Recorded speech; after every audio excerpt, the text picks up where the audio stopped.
Hey guys, welcome to another episode of Katie Reads Reddit. Today's episode is My Fiancé Wants to Skip Having a Wedding and Put the Money Towards a House Instead. But before we get started, please take a second to hit that subscribe button.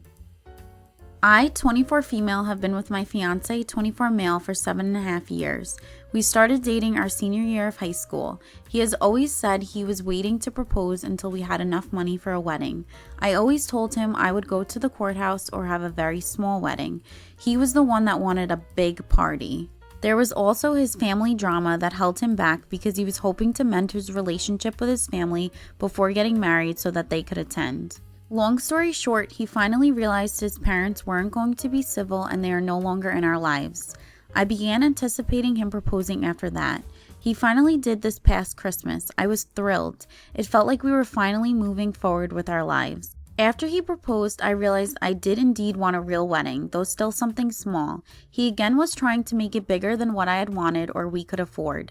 He said we should be celebrating our lives after all the pain and drama we had put up with in our lives, mainly involving his family, so I began planning a wedding. My father works at a private golf course and they offered us to use the venue for a fraction of the cost. I don't have exact numbers yet, but they waived the site fee of $5,000. I get all the enhancements for free, $2,500 value, and I don't have to have their minimum person count. We are essentially paying for the food and drinks, and we will still be given a discounted price. On top of that, my grandparents and parents plan on chipping in.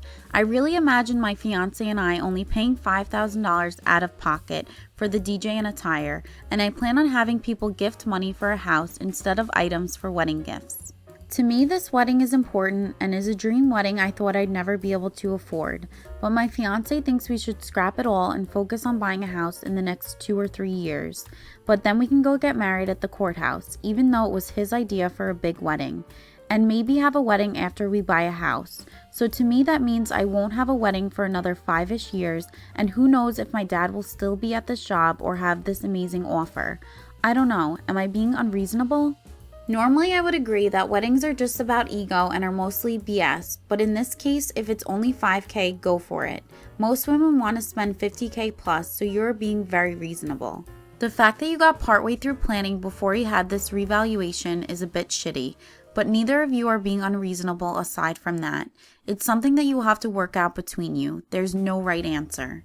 Seems to me that he wanted a big wedding when he thought he was going to have a relationship with his parents. Now that he isn't, he wants to scrap the wedding. You are not being at all unreasonable. $5,000 for a wedding is super cheap. He keeps moving the goalposts on you. You're not unreasonable. It would help if you put together a total estimated budget for the wedding on a spreadsheet with that breakdown. And once you have that, have a conversation with him and you two can go through it and make tweaks to see what can be reduced or cut out. $5,000 is a steal, especially for a private golf course venue. I don't think $5,000 is going to make a big difference in your house fund. It's a seller's market right now anyway. I think this has more to do with his side of the aisle being empty. Let me know how you feel about this girl's situation in the comments below. Until next time, thank you for watching.